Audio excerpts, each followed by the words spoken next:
spent a lifetime working with and studying two questions. Number one, why do some organizations stay sustainably successful over generations and continue to add value and stay successful no matter how much the world around them changes? And second, why do some individuals make a bigger difference in their lives while they're here? And so if you listen with big ears in this next hour or so, I'm going to share with you in a very humble way what I've learned about those two things. Now I want to begin with a question, because I've titled my presentation, Stepping Up to Lead the Next 100 Years. And think about how much the world has changed in the 100 years since this organization was founded. 100 years ago, the car was just becoming the norm in North America, beginning to have an impact on society for the first time. The radio was still something that mostly just hobbyists used, and when the Titanic sunk in April of 1912, they were the first ship to send an SOS with a radio signal. So the world has changed a lot in the 100 years that you've continued to thrive. So here's an interesting question, and I want you to think about this carefully. I don't want you to answer too carelessly. And I want you to think about it before you raise your hand. I'm going to ask you the question, let you think about it for a moment, and then I want you to raise your hand. How many of you believe 100 years from now, in 2112, that the Elks of Canada will celebrate with fanfare their 200th anniversary? I want you to think about that before you raise your hand. And I want you to ask yourself if you honestly believe it to be the case, on the trajectory that you're on right now. Raise your hand if you believe you will celebrate those 200 years. Raise your hand. Now I want you to look around the room. Yep. A very profound thing just happened in this room, maybe a very profoundly important thing. For a moment you looked in the mirror, you thought about it, and you said, at least some of you in the room, some of you said, I'm certain, some of you said, I'm not sure. Now one of the interesting things is living to be 100, whether you're a person or an organization, is a rare thing. Let me tell you how rare it is. If you're a woman, clap if you're a woman. Great. Women, by the way, you got it licked. Out of every 100 women, 2.2 women in Canada will make it to 100. So 2.2%. Now you men, clap if you're a man in the room. All right? Now you men, I got bad news. Out of every 100 men, only 0.68 will make it to 100. So look around you. Out of every 100 of you, maybe there are a couple hundred men in the room, only half of 2 men in this room will make it to 100.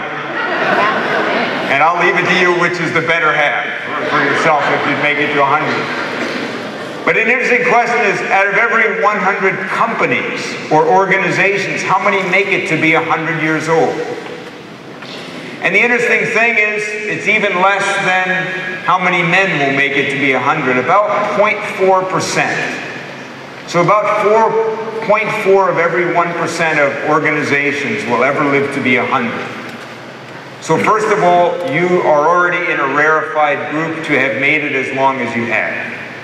What I want to do today is I want to challenge you what it may take to live another 100 years as an organization. And by the way, it's not the last year that's the most challenging. I have a couple of centenarian friends, and a 100-year-old painter, a friend of mine, when I asked him what's the secret to live to 100, he said, that's easy.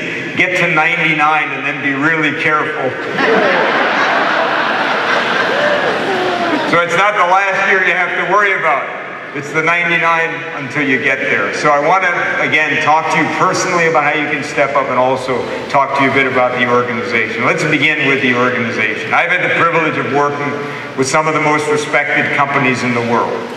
I notice you're serving Tim's Donuts here today. Very good. They've been a client of mine for years. How many of you agree? Pretty successful company. Give a hand for Tim Hortons, yeah?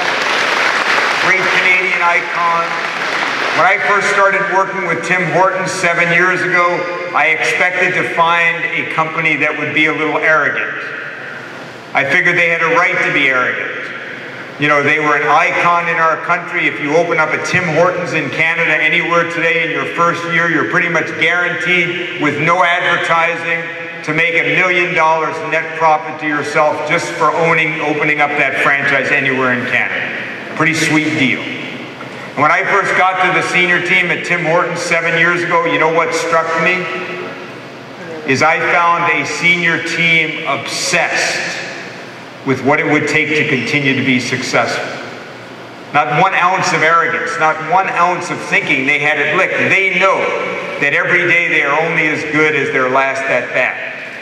Last June, for the first time, I went to work for Walmart in their corporate headquarters in Bentonville, Arkansas. And love them or hate them, you gotta love the story. You know, Sam Walton starts a little general store in a rural town in Arkansas. And now it's the biggest company in the world, employing more people than any other organization in the world except for the Chinese Army. Of course, I say that's a little bit deceiving because half of the Chinese Army probably works for Walmart as well. You know, in the factory halftime. I don't think that's really true.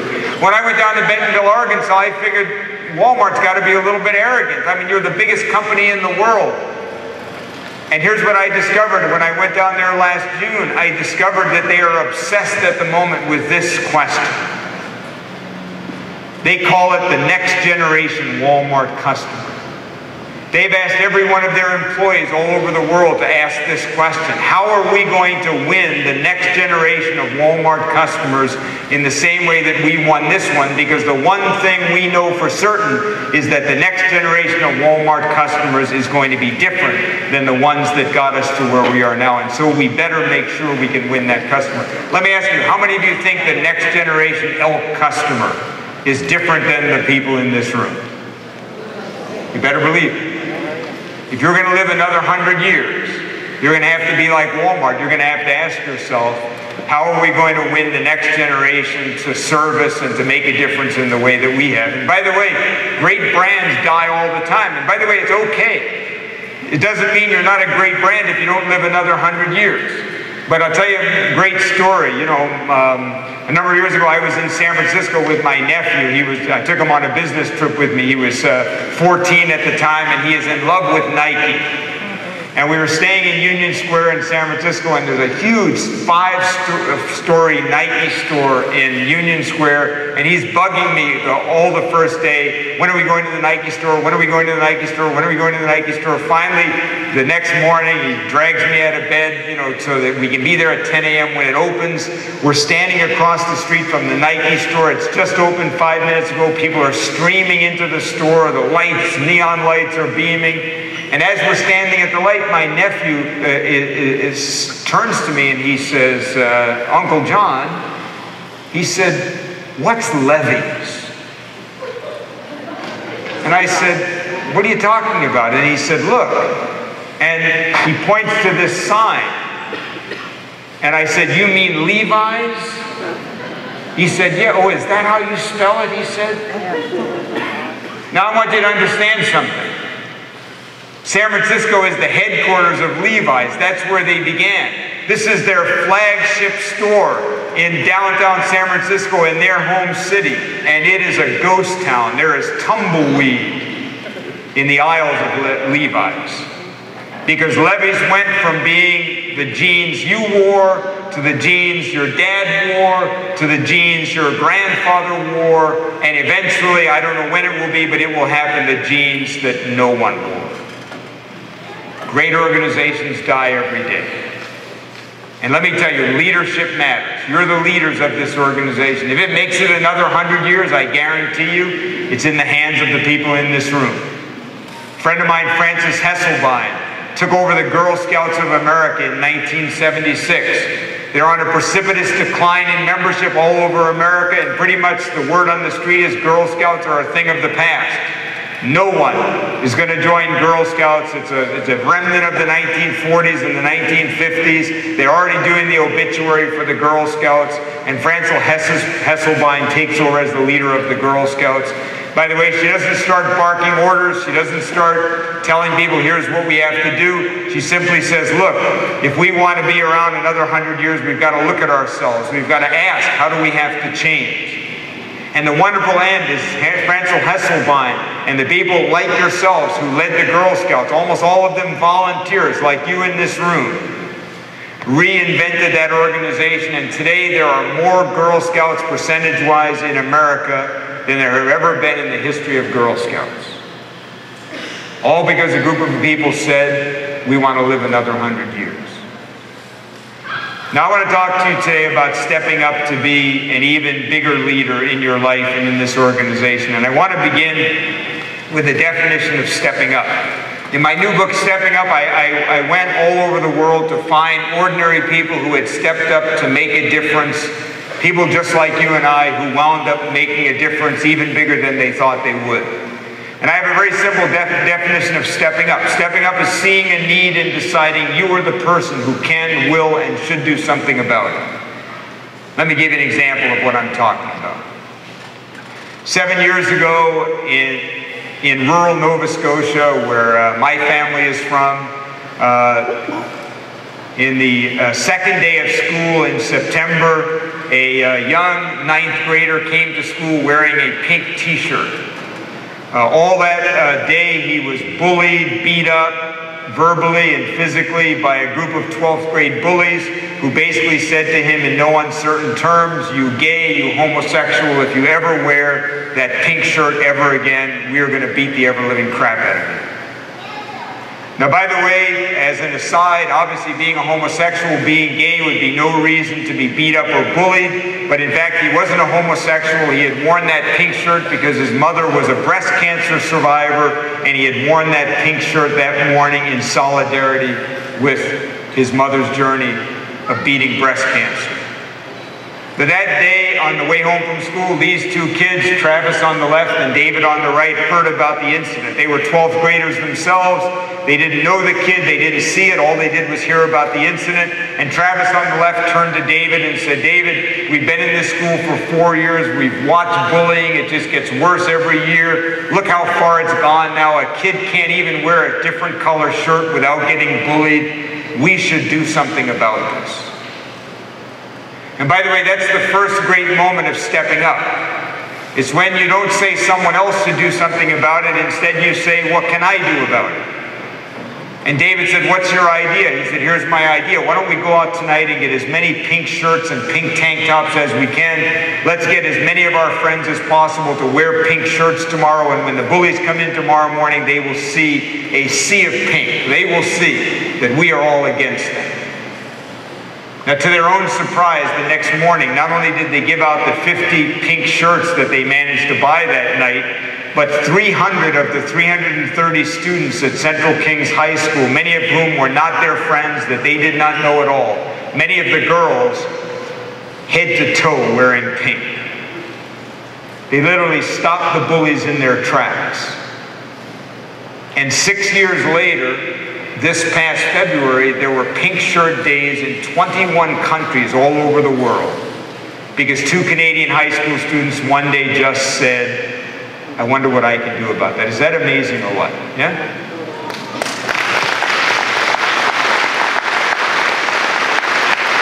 But the interesting thing is, it all began with that simple impulse. It's the impulse that every person who ever leads has. It's when you stepped up to be in your leadership position here at the Elks. But even more importantly, it's when you decide today in this room that whether we're going to get another 100 years or not is not up to the person at the other table. It's not up to the person back at the lodge that isn't here today. It's up to each of you. What are you going to do to step up to make sure that the impact of this organization continues to grow? And more importantly, in your life, what are the things that you could step up to in a deeper way like these two young people did? But let me tell you some of the things that I've learned about leadership over the years. The first thing that I've discovered is that only naive people ever change the world. One of the things I've discovered is that every person who wound up doing anything meaningful, there was someone on the sidelines telling them it couldn't be done. I'll tell you a wonderful story. This is a friend of mine, Ray Davis. When he was 37 years old, he was a consultant in Atlanta, Georgia, in the banking industry. My friend Ray had never run anything in his entire life except for a small team of consultants, but he wanted to become a CEO. So he started sending his resume all over America. I want to be your CEO. You have to understand, he'd never run anything bigger than a team of 6 people in his entire life. He's not shortlisted to be the CEO of any banks except for one tiny bank in Southern Oregon, South Umpqua Savings and Loan, 3 mediocre branches in a dying lumber town in Southern Oregon. The board interviews Ray and they love him. He's so passionate, he's so enthusiastic. The chairman of the board says, "Ray, will you come and run our little bank?" Ray says, "Yes, but I will only come on one condition: if you are willing to become the world's greatest bank."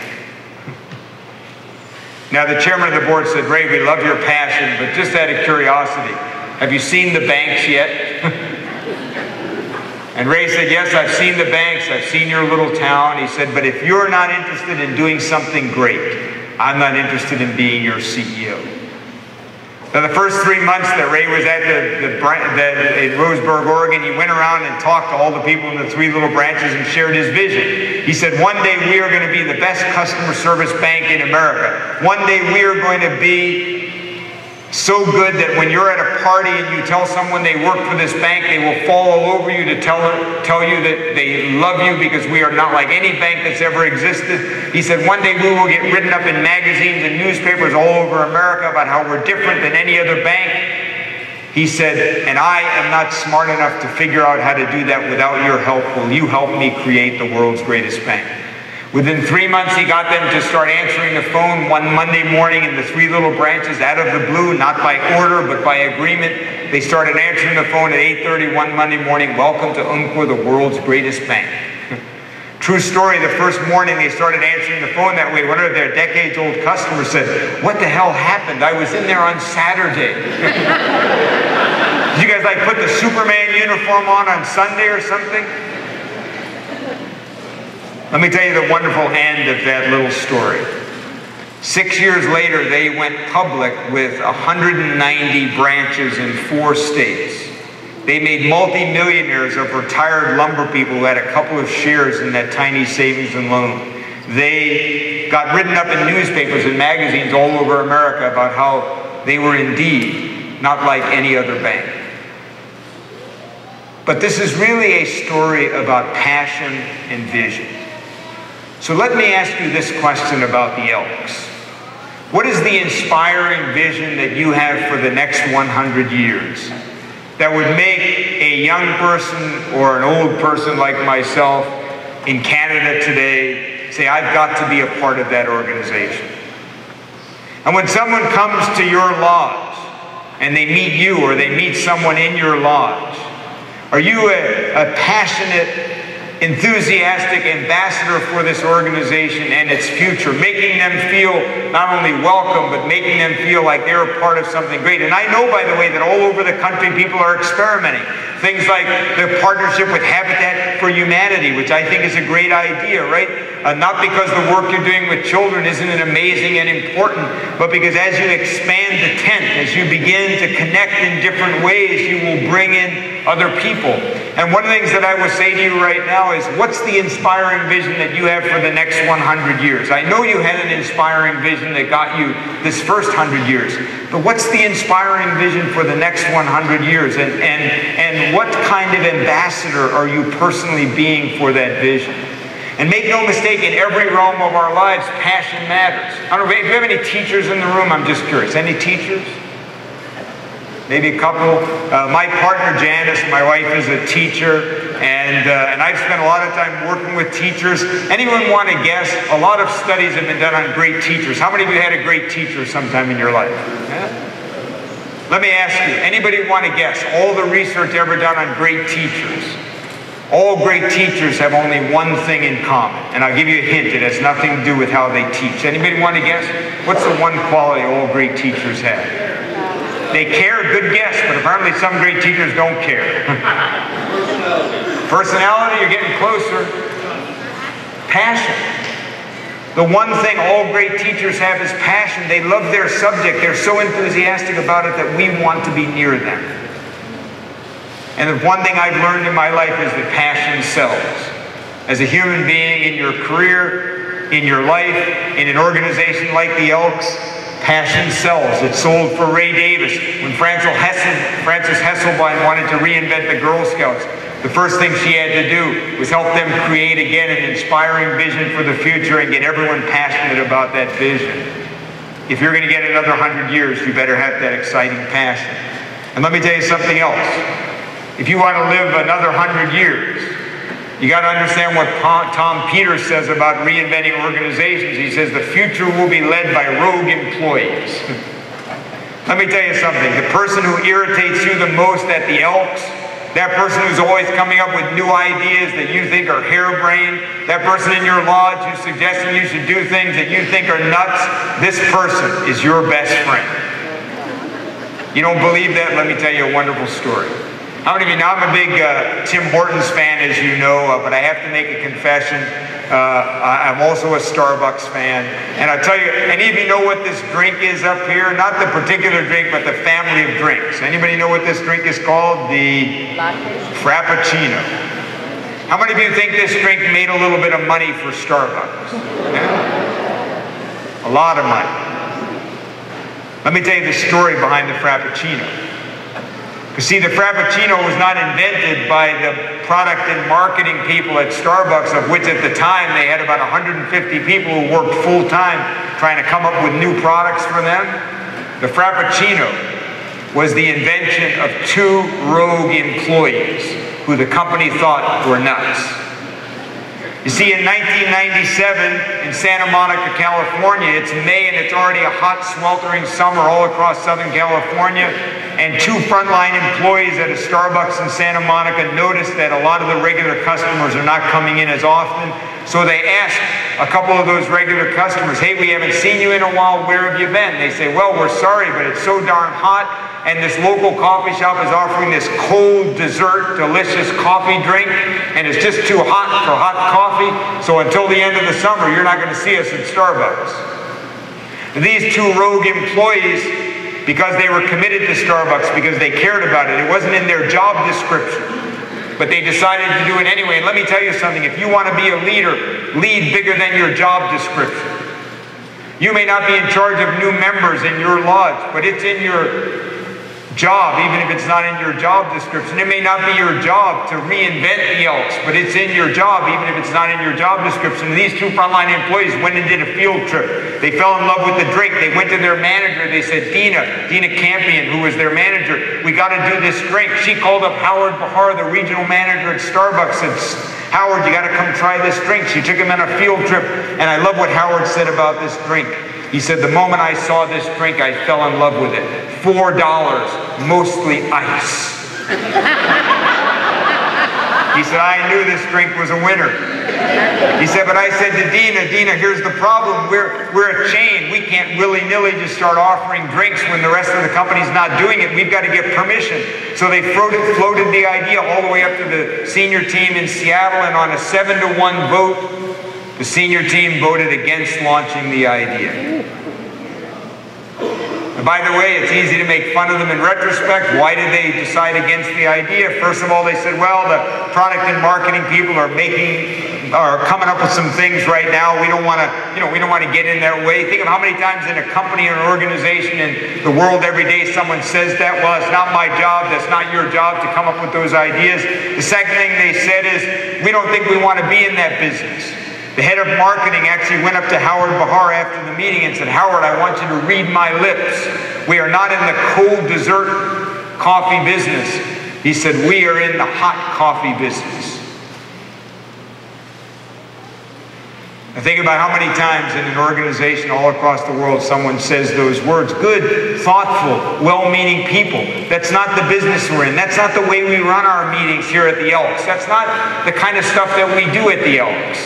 And Howard went back to the two frontline employees and Dina Campion said, guys, I'm sorry I fought for you, but the answer is no. He thinks that's the end of the idea, but over the next 3 weeks, they call him up every day. Howard, you made a mistake. Howard, you got to convince those dummies to change their mind. Howard, this is a winner and we know it. And finally, the phone goes silent.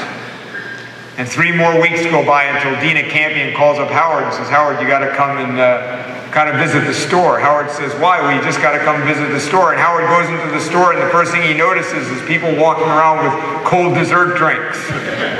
On the counter is a handwritten sign, Frappuccino, $3.75. Dina says, Howard, before you fire me, which you have the right to do if you want, because I disobeyed the direct orders of the CEO, she said, you better let me tell you the story. She said, Howard, we didn't even know how to make these drinks. We had no recipe. We went to the supermarket, got a couple of blenders, started experimenting. Within 2 or 3 days, we had something that tasted reasonably decent. Howard, we knew this was a winner. We could not let Starbucks turn this down. We wanted to prove they were wrong. Let me show you the numbers. She said, in my 2 stores, Howard, the first day we sold an average of 30, the second day an average of 50, the third day an average of 60. She said, Howard, we're now selling 225 on average every day in each of our stores, going up by 5 or 10% every day. Moment of truth for you, Howard, what do you want us to do? Some of you have been managers in organizations yourself. Your boss said no. Your employees have gone rogue. What do you do? I love what Howard did. He said, Dina, first of all, keep offering the drink. Second of all, if anybody from corporate is coming that day, don't offer the drink that day. Third, no big sign like it's a big corporate thing. Just keep the little handwritten sign. Most of all, keep me posted.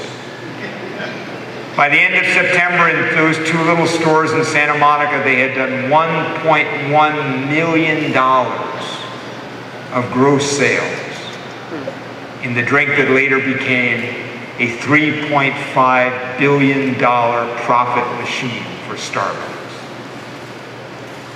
But here's the really interesting part of the story. Not only did Starbucks admit they made a mistake, but they started looking in the mirror. They said, maybe we've created a culture where we say too easily, that's not the way we do things. We tried that once and it didn't work. Maybe the people who we think are the dissenters are actually our best friends. And let me tell you, I am not smart enough to know what you have to do to get another 100 years serving Canada. So 100 years from now, there are people in this room, more people in this room than there are right now. I have no idea what the answer is, but here's the one thing I know for certain. There are some rogue people in your organization right now. They may even be the people you make fun of. They know the answer. You see, one of the things that's really interesting is, and think about this for a minute, the more successful you are, the harder the more successful you are in the previous paradigm, the harder it is for you to see how you have to be successful when things change. Think about this for a minute. 30 years ago, if you were at a party in Canada or the United States and you walked up to someone and they said, where do you work? And you said, Kodak.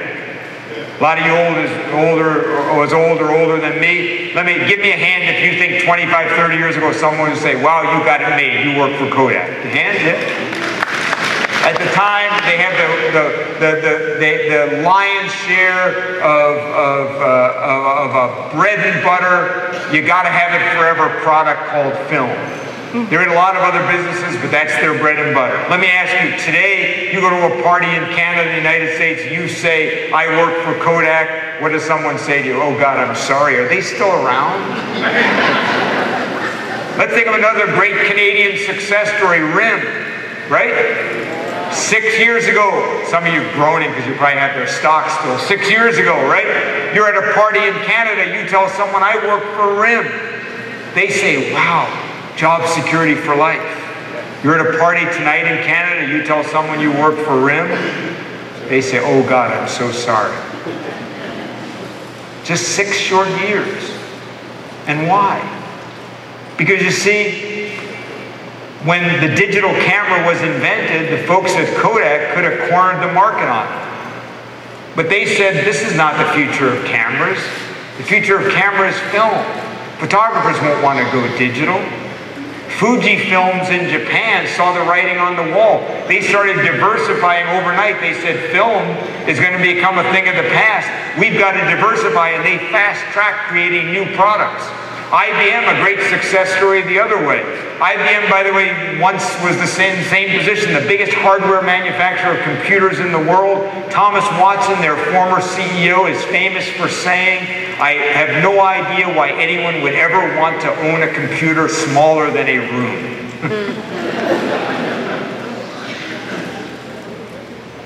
And then 15 years ago, IBM saw the writing on the wall. They said computers are going to become a commodity. They're going to be built overseas. They're going to be cheap. No one's going to be able to make money selling computers anymore. The only way you're going to be able to make money is to be doing high-end service and consulting work. And they changed the 100-year-old culture. By the way, they stayed true to their values, but they changed the business that they're in. And today, IBM is one of the most profitable companies in the world, as they have been for almost all of their lifetime. And you know, the moral to the story, as my friend Joel Barker says, those who have been most successful in the previous paradigm often have the hardest time changing. So one of the things I would encourage you to do is start going around and looking at other organizations in your community that are growing. Who are the people who people are going to now, maybe instead of going to the Elks, or in addition to going to the Elks? How are things changing? How do we have to change? How do we have to evolve? Again, I'm not smart enough to know the answer, but I do know for sure if you want to have another 100 years, you're going to have to look in the mirror. You're going to have to ask, how do we change? And that's why the way self-awareness is so important. It's looking in the mirror, whether as a human being, you know, let's say if you're in a marriage and your marriage is not going as well as you'd like, the first thing is look in the mirror. How do I have to change? And the first thing is really looking in the mirror and asking, how do I want to change? I don't know how many of you are familiar with Jim Collins' work, a great leadership writer, wrote 2 amazing books, Built to Last and Good to Great, both of which I think have a lot of relevance to the journey the Elks are on right now. First, Built to Last. Why do some companies last generation after generation? Why do some organizations last generation after generation? Single biggest thing that Jim Collins discovered in Built to Last was they stayed true to their core values, but the business that they're in, the external trappings changed. Every generation they changed, even though they stayed true to their values. So one of the questions I would ask you as Elks is, what are the things that are true to your values that you never want to change? And what are the things that are just the trappings, the outside things that you may need to change to continue to be successful? What are the true values and what are the things that need to change? Here's the second thing he discovered in his book, Good to Great. Looking at organizations that were declining and now revived themselves. And you know, one of the things he said is the first thing those organizations that went from good to great is they did what Jim Collins said, face the brutal facts. And you know, your executives and the team that helped me prepare for this, they showed me the facts, right? And the facts are that you are still a vital, very healthy organization. Give yourselves a hand, I'm serious. You're still a very vital, healthy organization. But all over the country, you've got more lodges losing members than gaining them. You've got members who are coming and not staying for the length of time that previous members did. And what Jim Collins said, those companies that went from good to great, that revived themselves and found greatness again in a deeper way, they faced the facts. And you might ask yourself, what are the facts that we need to face? And here's another interesting thing that Jim Collins discovered in Good to Great. He said those companies that reinvented themselves had a lot of vigorous debate. They talked about the future. They talked about how do we need to be different. And they debated and they dialogued and they argued with each other in a good way. And they found the answer. I know you're going to find the answer. And it's going to happen by each one of you in this room stepping up. And so let me now go a little deeper. I want to kind of talk a little bit. By the way, this is an elk. No, just kidding. I don't know who this woman is. First of all, one of the things your folks who prepared me said, we got to get more young people into our organization. But as somebody who has studied demographics, I have an even better suggestion for you. I wouldn't be asking yourself, how are we going to get more 20 and 30-year-olds in the organization as your first question. I think it's a good question. I think it's not the right first question. Here's the first question I would ask. How are we going to get more 40 and 50-year-olds into our organization? Because as I look around this room here, and I'm guessing if I went to many of your lodges, you know, and that's not a negative thing, by the way, that the demographics probably mirror what's in this room. Am I right about that? There probably are more young people, but am I right? Raise your hand. Am I right? Yeah? So here's the thing. Who is most likely to want to come and join your lodge? They're probably going to look a lot like me. The people who are the boomers, who are now moving into that stage of life where maybe their work life is becoming less important to them. They're perhaps looking for friendship and camaraderie and connection. They want to be of service and continue to make a difference as the career part of their life begins to wind down.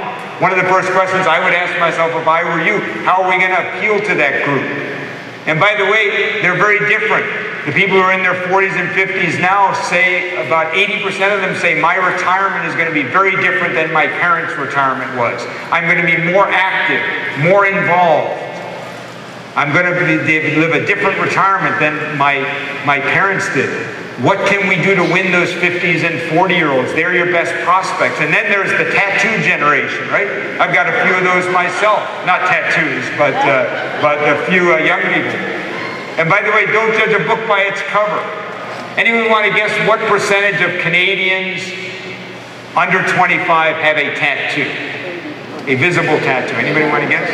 80%, you're actually more optimistic. About 40 to 45%. And about half of them have more than one tattoo. Now the first thing I want to say to you is, when you see a tattoo, here's what you have to understand. It doesn't mean anything. You see, when I was 20 years old, if you had a tattoo, that meant you were a bad boy. But you know, when I was, I remember the first time I got my mother to let me get a regular haircut. How many of you are old enough to remember you men getting a regular as opposed to a crew cut? Yeah? I remember it was a big deal. My parents thought I was going to hell in a handbasket because I didn't want a crew cut. But the truth was, long hair meant nothing. All that meant was we were a generation differentiating ourselves from the generation before. There were long hairs who wound up becoming presidents and prime ministers, and there were long hairs that wound up being beatniks and serial murderers. It didn't mean anything. Tattoos are the same way. If you want to win that younger generation, I'm going to give you just a few things that will help you understand, because I think they are prospects too, but they're your secondary prospects. By the way, this is a generation that likes older people.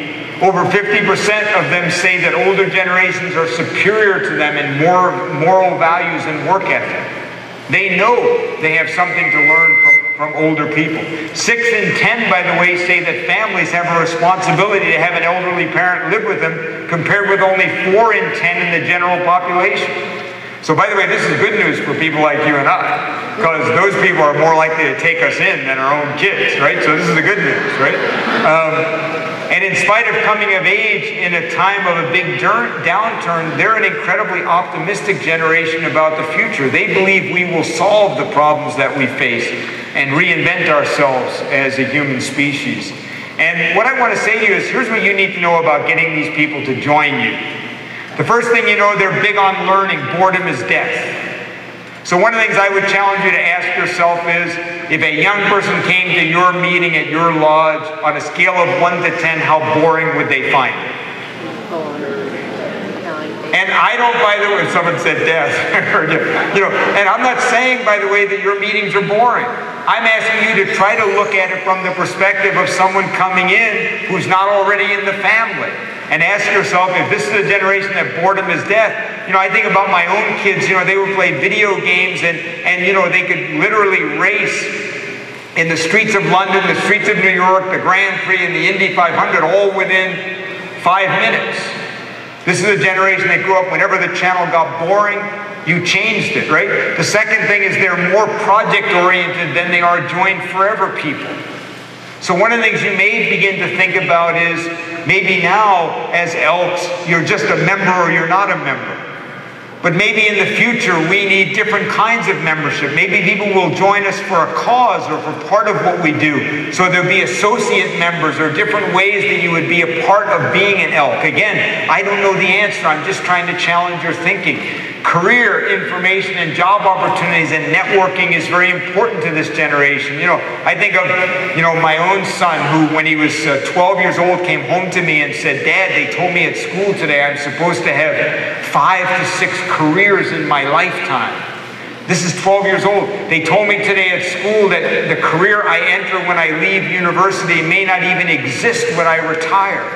And then he just parenthetically said, "And I was thinking about you on the bus on the way home. You've only had 2 careers. You're kind of a dud, really." But this is a generation that's been told from when they were 10 and 12 years old, you've got to know people, you've got to keep your skills up. If I'm a young person and I come to your organization, who am I going to meet? How am I going to get mentored and helped? How is it going to help me in my career, in my life? Are the subjects that I'm going to hear timely and interesting that's going to make me better in my career and better in my life? Again, I don't know the answer. I just want to challenge your thinking. And most of all, because you're the leaders of the organization, I want you to challenge to become rogue. I want you to be the Frappuccino creators at the Elks. I want you not to be the ones who say, we've never done it this way. We tried that once before. I want you to be the ones to lead here and lead and be the leaders. And by the way, didn't you love those dogs this morning? Give those dogs a hand. What a wonderful, how many dog owners do we have in the room? Just curious. Any cat owners? Any bipedal people in the room? Yeah, we're bipeds, but yeah, I love dogs. And one of the things I found is that great organizations and people who really step up to lead are like dogs. And one of the things I love about dogs is how incredibly optimistic and persistent they are. Like, I've had a dog for 8 years, and every time the doorbell has rung for 8 years, he's gone to the door, even though never once in 8 years has it been for him.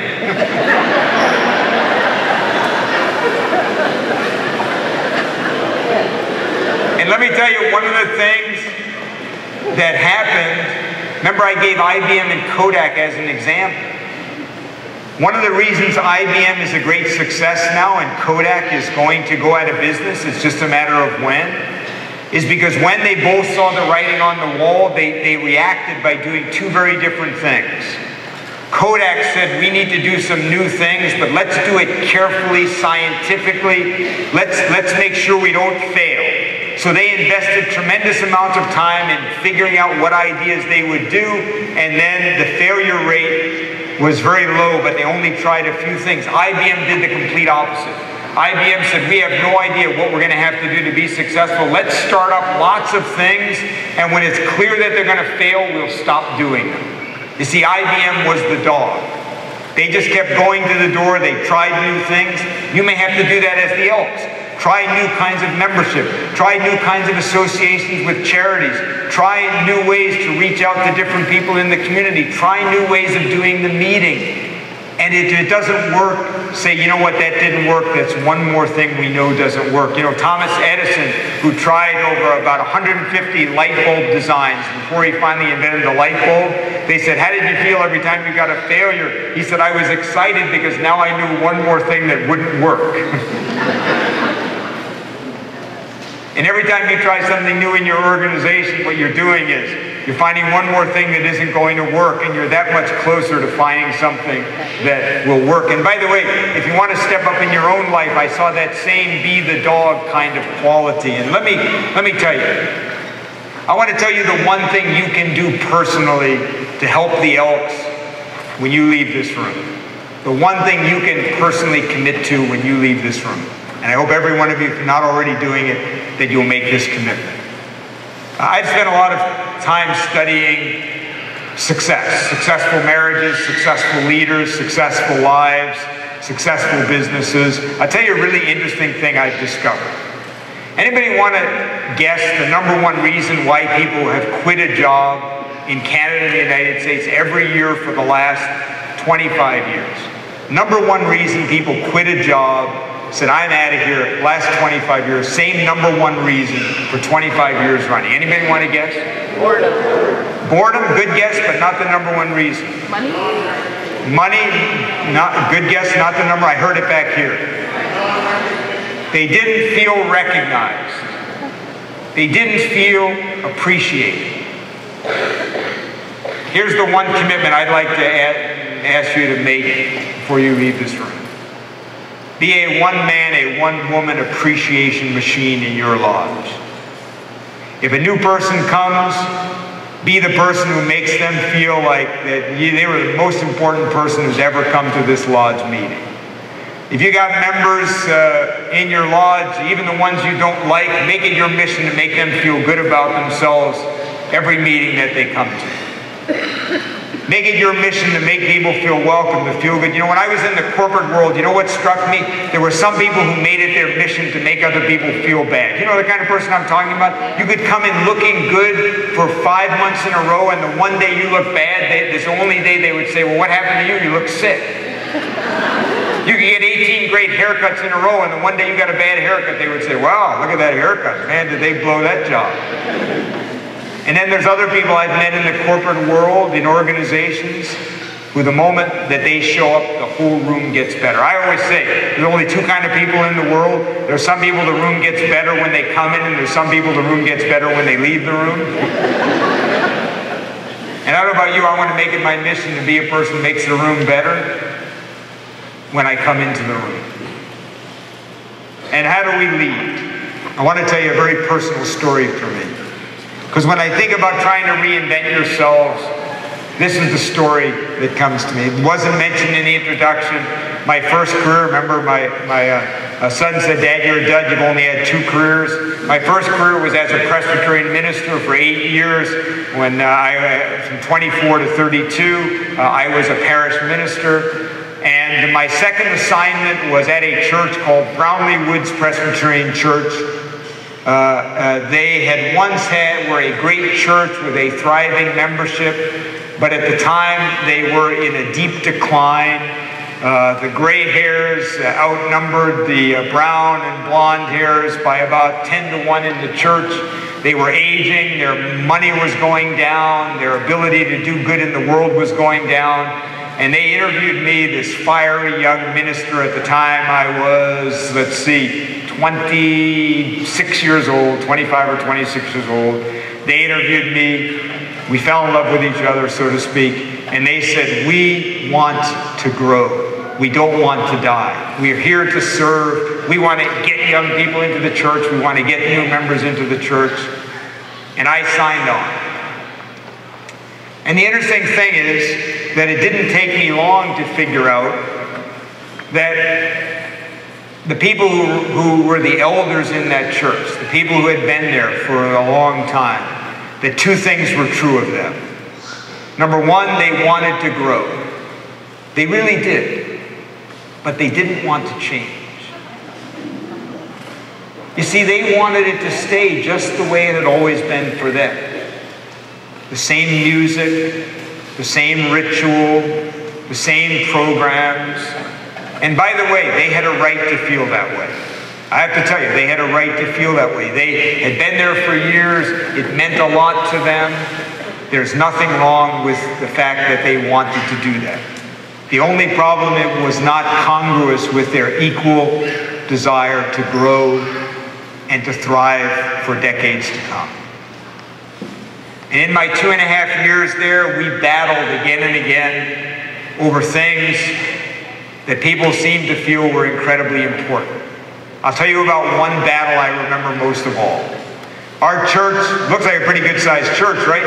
The problem was it was on a big boulevard where thousands of people drove by every day, but that's not what you saw. That was a side street. All you saw from the big boulevard was a parking lot.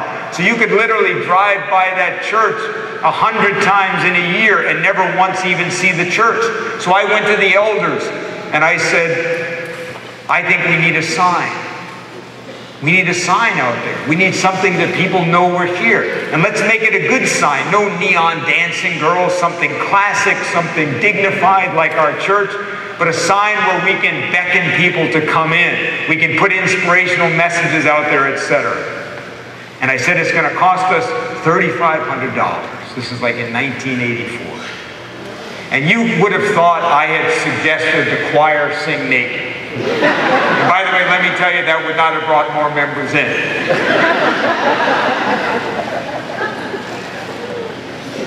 We went through a rigorous, cantankerous debate for months. And I won the battle, but I lost the war. On a 7-5 vote, we voted in favor of the sign. But I should have known it was a sign of things to come. You see, they decided they didn't want to change. They really wanted things to be just the way they'd always been. And by the way, just a few months ago, some 25 years later, I drove by that church. I just happened to be going on a business trip, and I was going to be near there, and I drove by the church, and there was nobody there, but the place was open. And I went inside, and by the pictures on the wall and the annual report that I saw that unfortunately they had never changed. And the place was now about to go out of business. And I want to go you back to, remember what Jim Collins said about Built to Last? He said, remember what your core values are, but don't forget the things that are trappings. I wasn't asking them to change who they were worshiping. I wasn't asking them to change what they believed in or what their mission was in the world. I just wanted them to put a sign out there. I just wanted them to have programs that young people would want to come to, etc. And yes, it was going to be a little less comfortable for them, but it would ensure the future of the mission that they believed in. Now, I'm not smart enough, again, to know what the answer is here for the Elks. But I know maybe there are some things you'll have to let go of and some things you'll have to take on. And it's going to require some of you to be leaders. You know, there were leaders in that church. There were some people who stepped up and said, I think we need to change. Unfortunately, there weren't enough of them. But I believe there will be enough in this room. And it raises an important question. What is a leader? You see, I've been making assumption as I'm speaking to you today that you're all leaders in this room, because I believe it's true. And I've studied leadership for 25 years, but I never found a good definition of leadership until 5 years ago when a friend of mine invited me. He has a foundation in Tanzania, and he invited me to go camp for 6 weeks in the Serengeti and in Tanzania. He said, John, we're going to camp outside at night. We'll hear the lions roar outside our tents at night, which I think he meant to be a selling feature, but I'm a city boy. That was not a selling feature.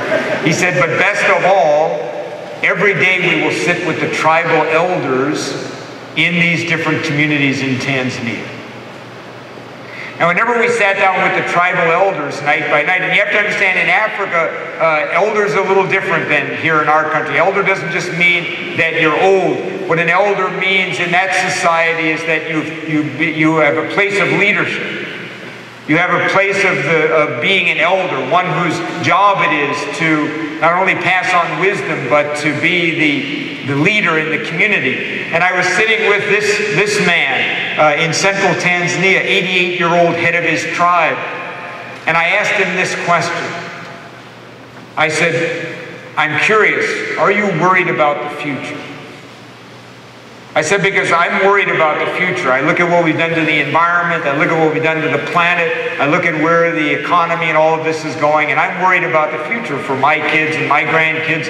And I wonder, are you worried about the future? And I love what this 80-year-old African elder said to me. He said, of course, we're worried about the future. He said, that's what elders do. And you have to understand, in their culture, elder and leader are synonymous. Elder doesn't mean old person. Elder means leader. He said that's what a leader does. The job of a leader is to worry about the future. And I thought that's the best definition I've ever heard of a leader in my life. A leader is someone who worries about the future. You see, a leader is someone who sits in this room today and says, I'm worried about what will happen to the good charitable work that we're doing in 50 years if we don't continue to grow and reinvent ourselves. I'm worried 20 or 30 years from now when I'm not in this room anymore. I'm worried about the future of this organization and its impact when I'm not in this room. That's what an elder does. An elder worries about the future. And what a great opportunity every one of you has in this room to do that. And by the way, I think it's even true as a whole society. See, I think sustainability is the issue of our whole generation. Probably got some Eastern Canadians here, you know, all over except for British Columbia because it's always wet and cold here. But all across the rest of North America, it's baking. The NASA says that the last 6 months have been the warmest 6 months in North America since records have been kept in 1880. Scientists believe that we are now in the warmest period in 26,000 years in the Earth's history. And all over the world, the consequences are beginning to become evident. We throw garbage away carelessly, and in the middle of the Pacific Ocean now, there is a permanent whirlpool of plastic garbage bigger than the state of Texas. 1 to 2 million seabirds alone will die from ingesting plastic bags and plastic water bottle tops in the furthest, most remote parts of the earth today. You see, the thing is, sustainability is the issue of our generation. Whether it's spending money we don't have that future generations will have to pay back, whether it's investing now as an elk to make sure 100 years from now the organization is vital, or just making simple changes in our lifestyle, like drinking water from a tap instead of a plastic water bottle, or driving a car that's more economical, or just thinking about our life. Sustainability is the issue of our generation for the Elks and for our world. But some of you may be saying, John, this is great, but who am I to step up? Maybe somebody else is more capable than I am. Let me tell you something I discovered about people who step up and make a difference. Passion is more important than pedigree. I'll tell you a wonderful local story. This is a man named Ken Lotier. As a young man, he went to the University of British Columbia. He came from a normal working class family. He went to the University of British Columbia at 19 years old, and he got ill. And they couldn't diagnose his illness, so he wound up dropping out of university. To make a long and sad story short, by the time of 15, 16 years later, Ken was homeless and an alcoholic on the downtown east side of Vancouver.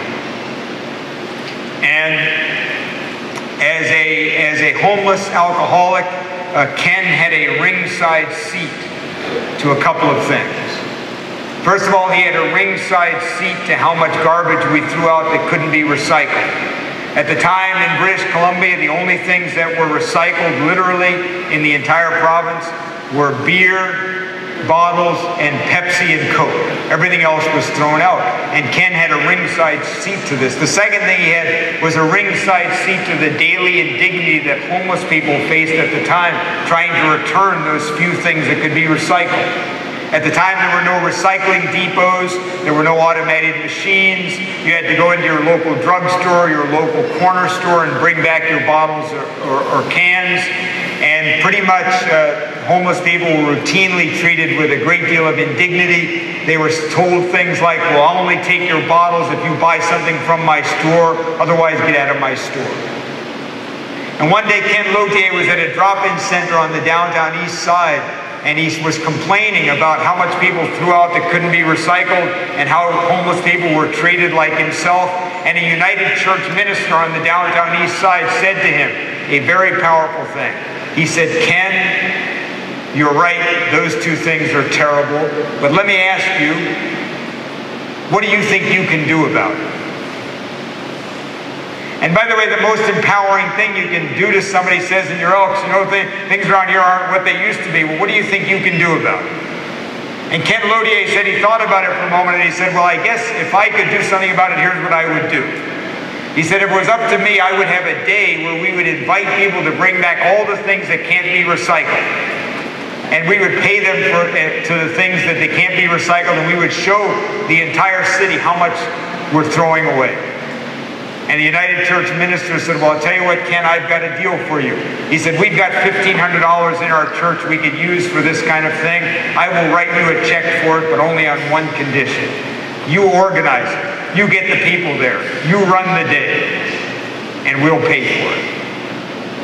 And Ken Lotier and William Tremblay, another homeless alcoholic on the downtown east side of Vancouver, organized the day. They put up posters on dumpsters and all around Vancouver saying, Sunday, Victory Square, 10 cents for the big bottles, 5 cents for the little bottles that can't be recycled.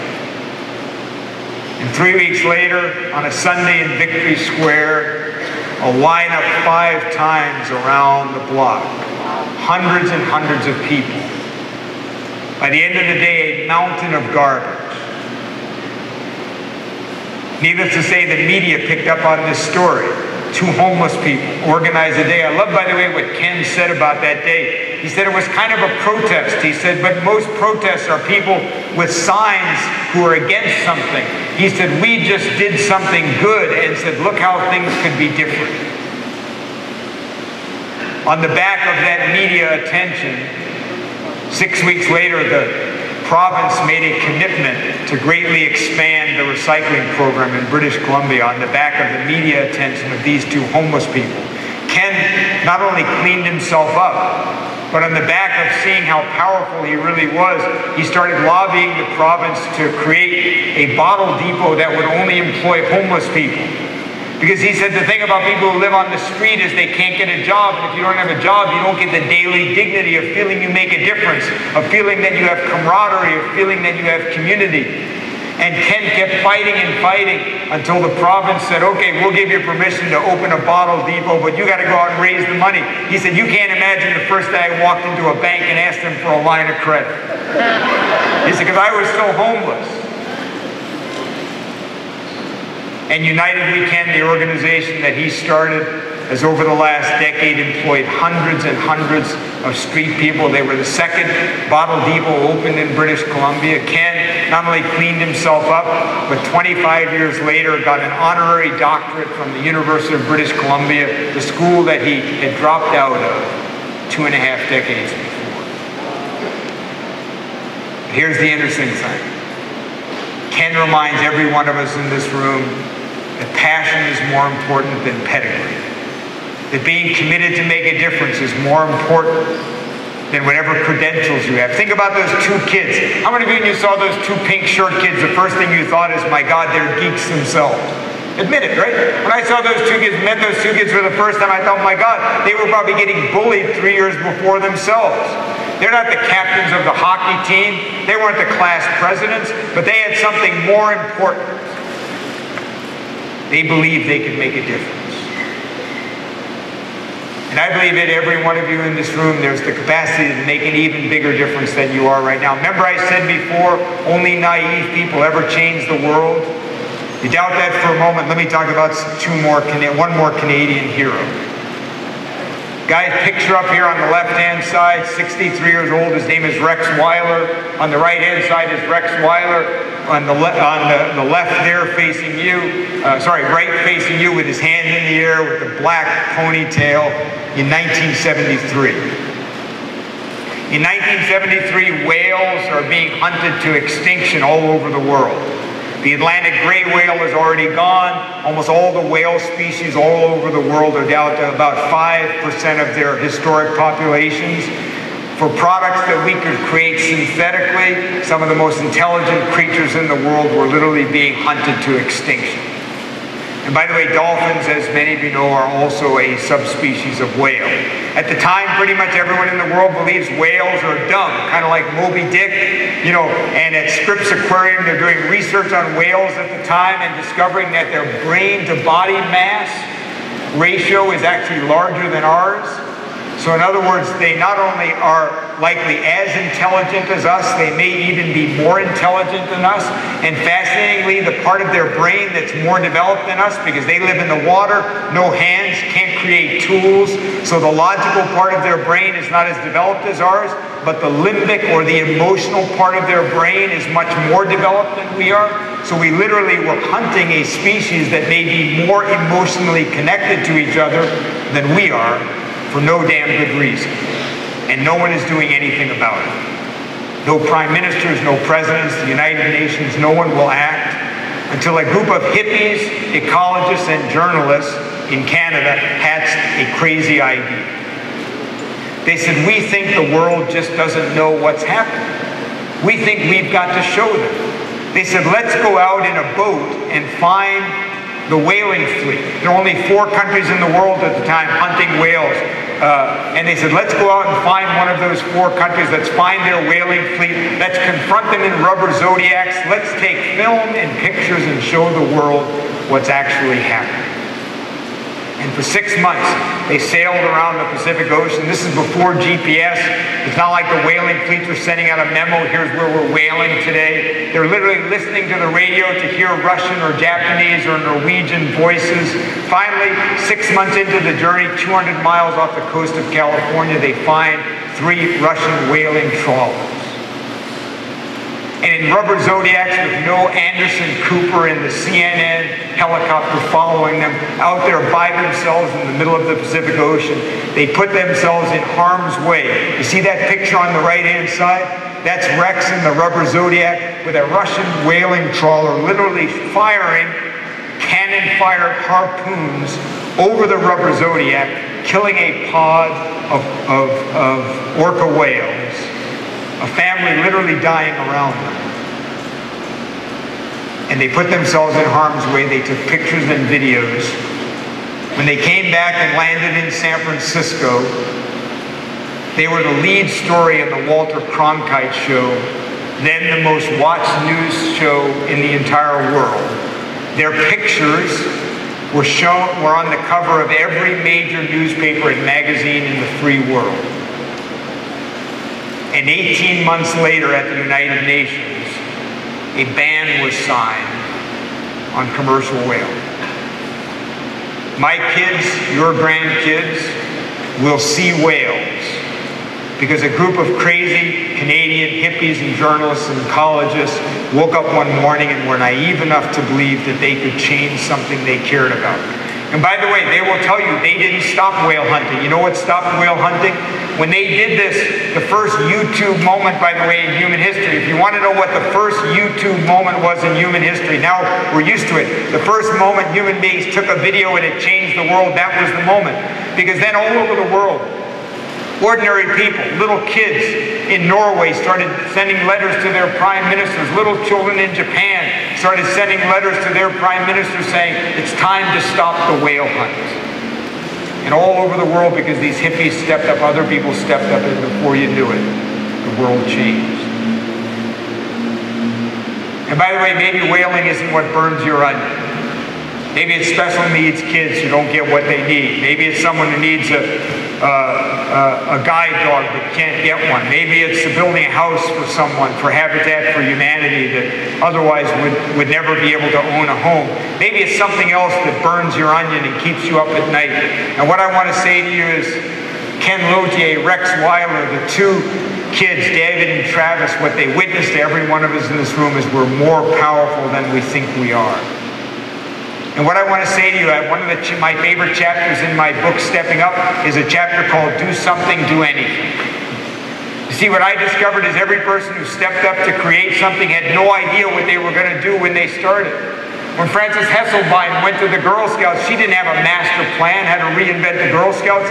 She just started doing things and see what happens.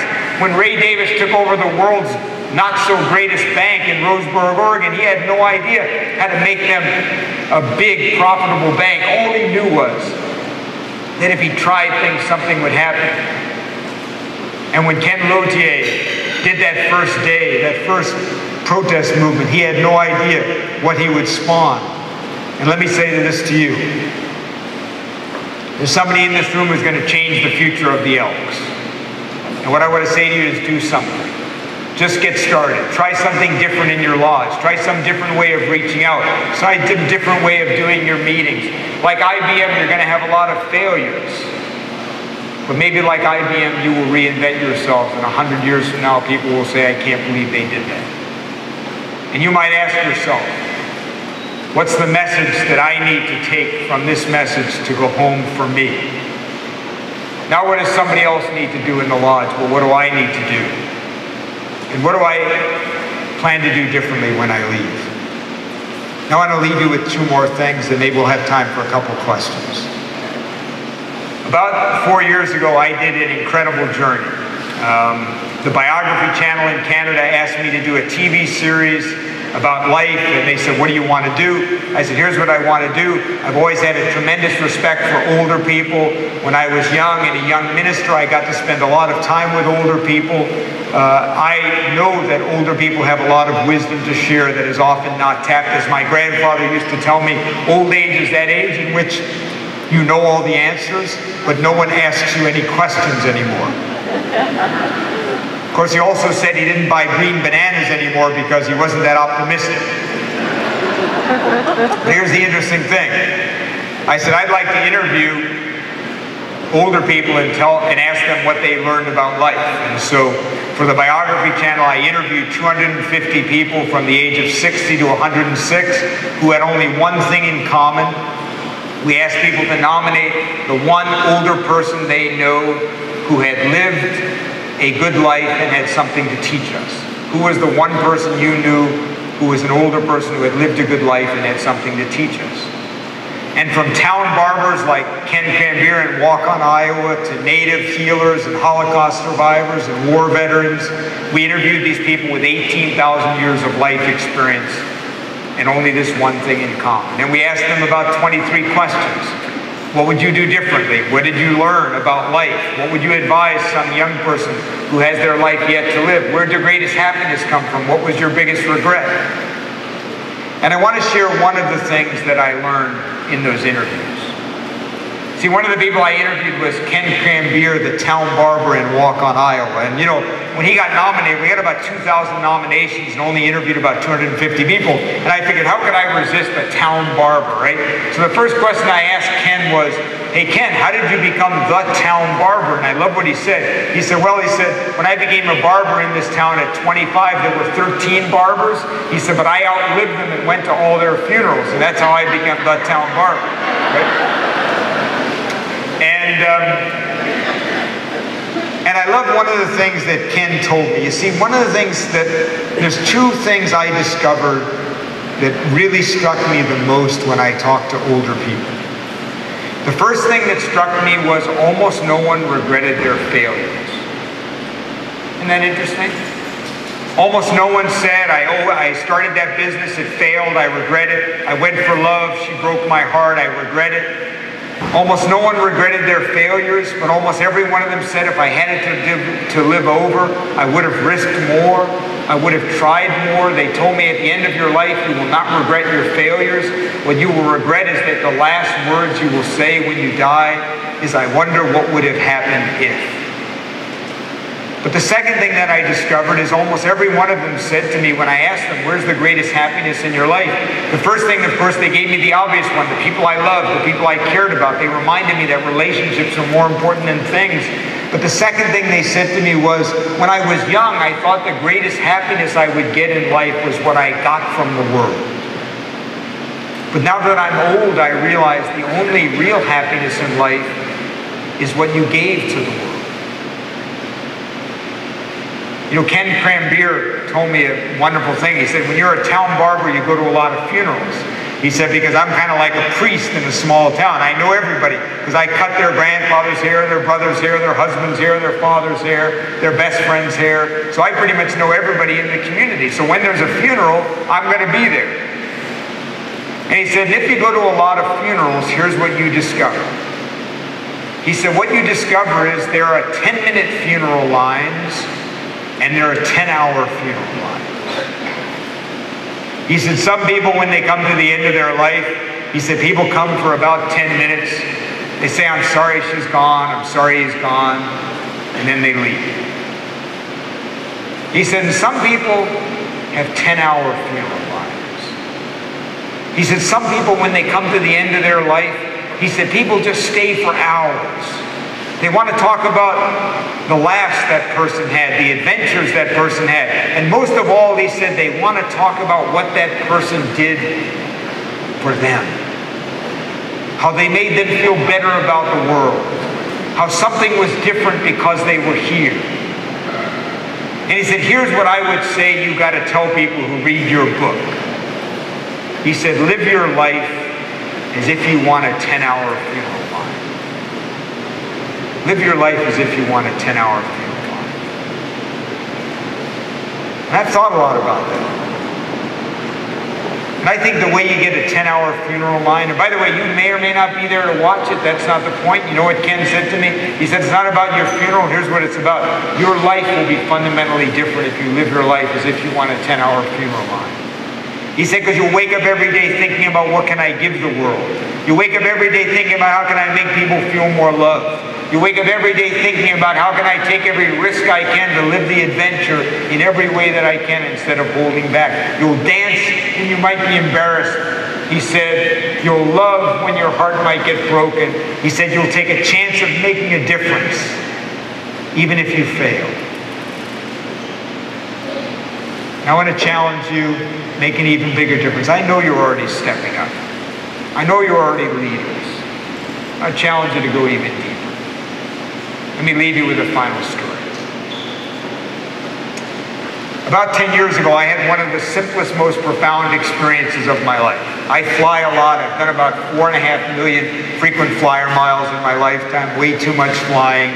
And about 10 years ago, I'm on an airplane in Cleveland, Ohio. I'm late for an event because it's a snowy, icy day. I get there just in time to be the last person on the plane. I've got to catch this flight. I get on the plane, they close the door. I sit down at my seat. I'm just putting my bag under the seat when the woman next to me turns to me and says, stranger, never met her before. She goes, my boss is such an idiot. I said, excuse me? She said, my boss is such an idiot. She said, he's sending me up to this godforsaken place. They never buy anything. They never will buy anything. My boss is such a friggin' idiot. To which the guy across the aisle overheard her saying this and turned to the two of us and said, lady, not only is your boss an idiot, he said, but the people who run this airline are idiots too. He said, look at this thing. He said, there's no leg room on this thing. They lost my bags last week. We're late as always. He said, look at the ice on these wings. We're going to die on this thing. Now, I'm a pretty positive person, but I realize I'm in a crowd of people who are in a bad mood. So the plane takes off and the mood continues. Everybody's bitching and moaning. They're bitching about the country. They're bitching about their boss. They're bitching about the airline. I'm telling you, I don't know if anybody had this experience. You're in a really good mood and you go to the lodge and everybody else is in a bad mood. Before you know it, you're complaining too. I mean, I work for myself and I'm calling my own boss an idiot. About them saying, I don't know why I'm going here. I hate this client. And it reached the height when the flight attendant brought the so-called food around. In those days, they were still serving food. She brought kind of a tightly wrapped submarine sandwich, and the man across the aisle opened up his sandwich. He took it out and he sniffed the roast beef, and he rang his flight attendant button, and she came back, and he held up the sandwich. He said, miss, this is a bad sandwich. And I love what she did. She took it in her hand, and she said, bad sandwich, and put it back on his lap and left. Now let me quickly say this was not WestJet, because they're a client of mine, and you know that because they don't serve food. But no, anyway, so you got the mood, right? Everybody's in a foul mood. Everybody's bitching and moaning. Now 5 rows in front of us at the bulkhead, there's a little boy about 2 years old. And all during the first 30 or 40 minutes of the flight, you know how kids like to stand on their parents' lap and look over the seat, right? All during the first 30 or 40 minutes of the flight, he's trying to get his head over that seat to look at us. And he couldn't do it. Every once in a while we saw his hair, even saw his eyebrows a couple times, but never the actual kid. Until about 40 minutes into the flight, he finally got his head over the seat. He rested his chin there, put his hands almost like a chipmunk. And as soon as he saw us, he just smiled. It's almost like he didn't even know we were on the airplane with him. And as soon as he smiled, I'm not exaggerating, he transformed the 5 rows behind him. The bad sandwich guy was going like this, trying to get him to smile again. The boss is so stupid lady turned to me and said, you got kids? Yeah, how many? I got kids, how many? She said, we should be a little more positive like that kid. Why don't you go borrow him for a while? We need his energy. I said, excuse me, go borrow him. Now you have to understand, he's 2 years old. His mother said, take him, please. So I took him back to row 5, and for about 2 minutes, 2 or 3 minutes, he enchanted the 5 rows behind me. And a light bulb went off in my head. This is exactly the way the whole world works. You see, most of us only influence about 5 rows around us. We have a lot of impact in that 5 rows. You see, you ask yourself this question. How are we ever going to solve climate change? Might be the biggest problem human beings have ever faced in our entire history. And I'll tell you the only way we'll ever solve it, 5 rows at a time. If you make a change, and you make a change, and you make a change, and you make a change, and I make a change, and you make a change, there's a chance we might solve that problem. How are we ever going to solve a problem like bullying? You don't think bullying is a problem? In the United States alone, 150,000 students will stay home from school today because they're afraid of bullying. In Canada alone, over 1,000 to 2,000 teenagers will commit suicide this year because of bullying. You know, when they asked those 2 kids on national television on CBC, a cynical journalist said to Travis, the kid on your right who had the idea for the pink shirt day, they said, Travis, do you really think we can ever stop all bullying? And I love what he said. 16-year-old kid. He said, I don't know if we'll ever get rid of all bullying. He said, but if every one of us just stepped up in our sphere of influence and did what we could do, if every one of us just stepped up, parents, kids, teachers, where we were, to do what we could, I bet we could get rid of almost all of it. And I ask myself this question: how much influence will each one of you individually have on whether the Elks are here 100 years from now? Maybe the answer is not much. But in your lodge, in your sphere of influence, you might be the very person who steps up, challenges the status quo, changes the dynamic, creates the frappuccino, and makes the next 100 years happen. And more importantly, it can only happen if you step up in your 5 rows, and you step up in yours, and you step up in yours, and you step up in yours, and you step up in yours. Maybe together you make this great organization live 1 more century. I don't know about you, I'm not going to be around to see it, but as that elder in Africa said to me, that's what leaders do. They worry about the future, whether they're going to be in the room or not. Anyway, thank you, God bless, and an honor.